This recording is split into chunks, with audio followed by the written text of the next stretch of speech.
Hi అండి, అందరికీ నమస్కారం. సండే రోజైతే చర్చిలో భోజనాలు తయారు చేస్తామన్నమాట. ప్రతి నెల ఆల్టర్నేట్గా ఎవరో ఒకరు చేస్తూ ఉంటారు కదా. ఈ నెలలో వచ్చేసి మా అక్కలో ఉందండి చేయడం. సో వెరైటీస్ వచ్చేసి పలావు, చికెన్, గోంగూర, సాంబారు, పెరుగు చట్నీ, ఈ 5 ఐటమ్స్ అయితే చేస్తామండి. సో చర్చి వచ్చేసి మార్నింగ్ 10ంటికే అనమాట. సో పొద్దున్నే వెజిటేబుల్స్ అన్నీ కట్ చేసి ప్రిపేర్ చేసామండి వంట చేయడానికి. పొయ్యి మీద వచ్చేసి పలావను, చికెను ఎక్కువ క్వాంటిటీ కాబట్టి పొయ్యి మీద వండుతున్నాము. మిగతా అన్నీ గ్యాస్ పొయ్యి మీద అయితే వండుతున్నామండి. సో ఫస్ట్ అయితే చికెన్ వండటానికి ప్యాన్ పెట్టేసేసి ఆయిల్ వేసి ఉల్లిపాయలు, పచ్చిమిర్చి అన్నీ వేసి అయితే బాగా ఫ్రై చేస్తున్నామండి. సో వెజిటేబుల్స్ అన్నీ మంచిగా చక్కగా కుదిరినాయండి. వెజిటేబుల్ కాదు, వంటలన్నీ కూడా మంచిగా కుదిరినాయి అనమాట. సో బాగా వచ్చినాయండి. సో ఇవి మొత్తం అయితే ఒకసారి ఉల్లిపాయలు, పచ్చిమిరపకాయలు కూడా ఫ్రై చేసుకొని అల్లం వెల్లుల్లి పేస్టు ఇదంతా వేసి బాగా ఫ్రై చేసుకుంటున్నాము. సో చూడండి, ఫస్ట్ అయితే కర్రీ వండుతున్నాము. చికెన్ కూర అండి. కూర వచ్చేసి 10 కేజీలు అనమాట. 10 కేజీల పైన ఉంది అటు ఇటుగా. సో అన్నం వచ్చేసి ఒక 15 కేజీలు అయితే వండుతున్నామండి. మా చర్చిలో ఒక 60-70 మెంబర్స్ అయితే ఉంటారండి. అటు ఇటుగా ఉంటారు, అది కూడా కన్ఫామ్గా చెప్పలేం కదా. సో ఖచ్చితంగా 15 కేజీలు అయితే వండుతున్నాము. కరెక్ట్గా సరిపోతుందండి, ఇంకా మిగులుతుంది కూడా. సో ఇంకా చూడండి, టమాటాలు కూడా ఇవన్నీ వేసి బాగా మగ్గిన తర్వాత చికెన్ అయితే వేస్తున్నాము. ఈ చికెన్ అంతా కూడా మొత్తం ఒకసారి బాగా కలుపుకొని మంట బాగా పెట్టుకుంటే వెంటనే అయిపోతుందండి పొయ్యి మీద అయితే. సో చూడండి, చికెన్ అంతా కూడా ఒకసారి బాగా అయితే కలిపేసుకుంటున్నాము. వేసుకొని బాగా అయితే ఉడికించుకోవాలి. టేస్ట్గానే చాలా బాగా కుదిరినాయండి వంటలన్నీ కూడా. సో చికెన్ అంతా కూడా ఉడుకుతుందనమాట. సో ఈలోపు పప్పు కూడా ఇవన్నీ సాంబార్ చేయడానికి పప్పు ఇవన్నీ కూడా గ్యాస్ మీద పెట్టేసేసాము. చికెన్ చూడండి ఆల్మోస్ట్ అయితే ఒక 70% అట్లయితే ఉడికిపోయిందనమాట. ఇందులో కొన్ని గరం మసాలాలు ఇవైతే వేయాలి. ఇప్పుడు ప్రజెంట్ అయితే గరం మసాలా ఇవన్నీ కూడా వేయాలన్నమాట. అల్లం వెల్లుల్లి పేస్టు ఇవి కొన్ని అయితే వేసాము. సో ఫైనల్గా ఒక 70-80% ఉడికిన తర్వాత ఇప్పుడు మిగతా మసాలాలు కూడా వేస్తామండి. చాలా టేస్ట్గా బాగా కుదిరింది. వంటలన్నీ కూడా చక్కగా కుదిరినాయి అనమాట. మా అమ్మ కొబ్బరి పొడి, కొద్దిగా ధనియాల పొడి, గరం మసాలా పొడి మొత్తం అయితే వేస్తున్నాము. వేసి మంట సరిగ్గా పెట్టుకుంటే వెంటనే అయిపోయిందండి చికెన్ కూర అయితే. సో ఉన్న మసాలా అంతా కూడా మొత్తం వేసేస్తుంది. చికెన్ ఆల్మోస్ట్ అయితే సగం ఉడికిపోయిందండి. సగం పైనే ఉడికింది. ఇంకో 10 నిమిషాలు అట్లా ఉంటే ముక్క అంతా కూడా చక్కగా బాగా ఉడుకుతుంది. సో ఒకసారి ముక్క ఉడికిందో లేదో టెస్ట్ చేసుకొని పెట్టుకున్నాము. తర్వాత మీరు చూడండి చికెన్ ఎంత బాగా రెడీ అయిపోయిందో. టేస్ట్గానే అదిరిపోయిందండి, చాలా టేస్ట్గా వచ్చింది. సో ఇప్పుడు పలావ్ అన్నం చేయడానికి అయితే చేస్తున్నాం అనమాట. వెంటనే చేసేస్తున్నామండి. సో ఎక్కువ టైం కూడా ఉండదు కదా. సో చూడండి, మసాలాలన్నీ కూడా వేసేసాము. ఆయిల్ వేసి మసాలాలన్నీ వేసి ఇందులోకి కొన్ని క్యారెట్ ముక్కలు ఇవన్నీ వేసి ఫ్రై చేసుకుంటున్నామండి. క్యారెట్లు, పచ్చిమిరపకాయలు, ఇంక ఉల్లిపాయలు ఇవన్నీ వేసి ఫ్రై చేసుకొని అల్లం వెల్లుల్లి పేస్టు మసాలా అంతా కూడా ఫ్రై చేసుకోవాలి.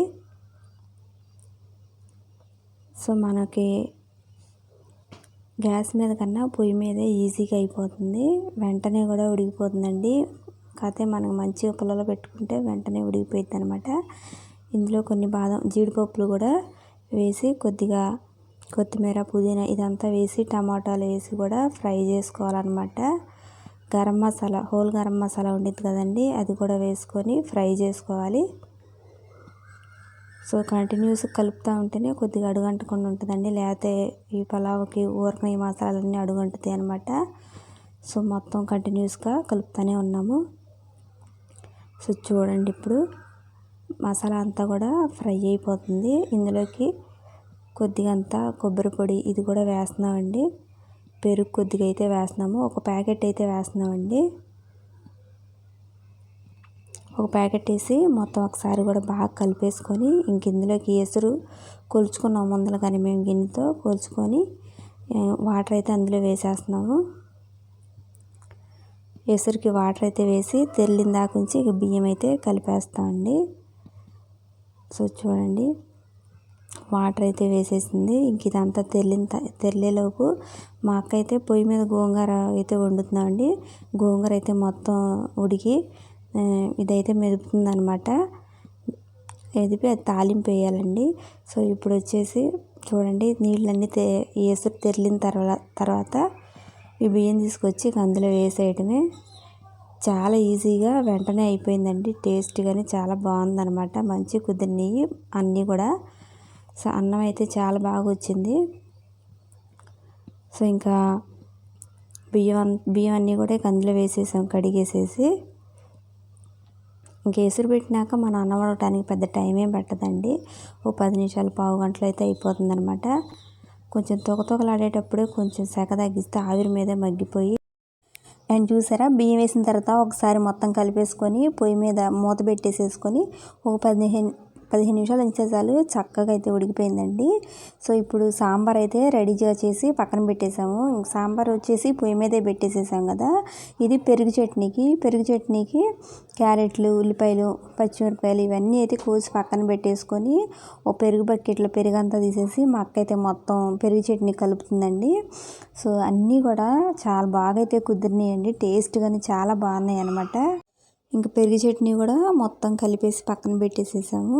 ప్రతిదీ కూడా ఎర్లీ ఇన్ టైంలోనే మేము ప్రిపేర్ చేసి చర్చికి అయితే తీసుకెళ్ళిపోయాం అనమాట. సో చూడండి, పెరుగు చట్నీ, సాంబారు, గోంగూర కూడా రెడీ చేసేసింది. ఇంకా అన్నం కూడా ఆల్మోస్ట్ అయిపోవచ్చిందండి. అన్నం మొత్తం అయితే దగ్గర పడింది. ఒకసారి అట్లా జస్ట్ అట్లా కలిపేసేసుకొని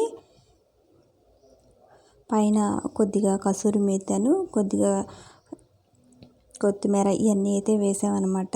సో ఒకసారి అట్లా కలిపేసేసుకొని చూసాము. మళ్ళీ ఒక నిమిషం అట్లా ఆగిన తర్వాత, ఒక 2 నిమిషాలు ఆగిన తర్వాత మూత పెట్టిన తర్వాత మళ్ళీ తీసి చూస్తున్నామండి. సో ఇప్పుడు పైన కాస్త అంత నెయ్యి, కొంచెం కొత్తిమీర, కొద్దిగా కసూరి మేతి వేసుకున్నాము. టేస్ట్గానే అదిరిపోయిందండి. సో ఇంక ఇప్పుడే దించేసేయాలి వెంటనే, లేకపోతే ఊరకనే అడుగంటిపోతుంది అనమాట. సో పైన నిప్పులు కూడా వేసుకోవచ్చు. సో మాకు ఆ వేడైతే సరిపోయింది.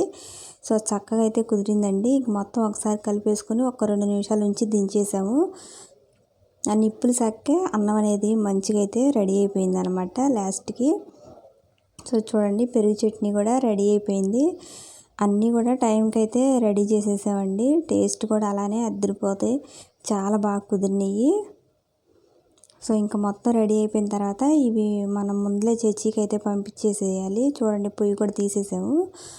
ఇంకా అన్నీ రెడీ అయిపోయినాయి కదా, చర్చికి అయితే పంపించేసేయాలన్నమాట. సో అండ్ కొత్తగా మా ఛానల్ చూస్తున్నా, ఆల్రెడీ చూసేవాళ్ళైనా సరే వీడియోని లైక్ చేసి మా ఛానల్ని సబ్స్క్రైబ్ చేస్తారని అయితే అనుకుంటున్నానండి. సో చూడండి, అన్నం అయితే మంచిగా అయితే వచ్చిందనమాట. చాలా టేస్టీగానే చాలా బాగుందండి పలావ్ అన్నం అయితే.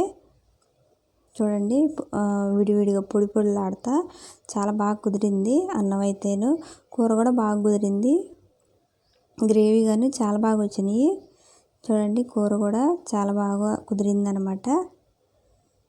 చికెను, పలావు, గోంగూర, సాంబారు, ఇంకా పెరుగు చట్నీ, ఈ 5 రకాలు అయితే చేయించామన్నమాట. సో టేస్టీగానే చాలా బాగున్నాయి. ఇంకా తర్వాత ఇవన్నీ కూడా ఒక బండి మీద తీసుకెళ్ళి ఇంకా చర్చీలు అయితే పెట్టేసేసేయాలి. ఇంకా మేము కూడా తర్వాత ఇంకా బయలుదేరిపోయి వెంటనే చర్చికి వెళ్ళిపోయామండి. సో మార్నింగ్ పెట్టుకుంటే ఈ అన్నాలన్నీ కూడా ఎర్లీ ఇన్ టైంలోనే మాకు రెడీ అయిపోయింది అనమాట. సో ఈరోజు వీడియో అయితే ఇదేనండి. వీడియో నచ్చితే లైక్ చేయండి, అలాగే మా ఛానల్ని కూడా సబ్స్క్రైబ్ చేయండి.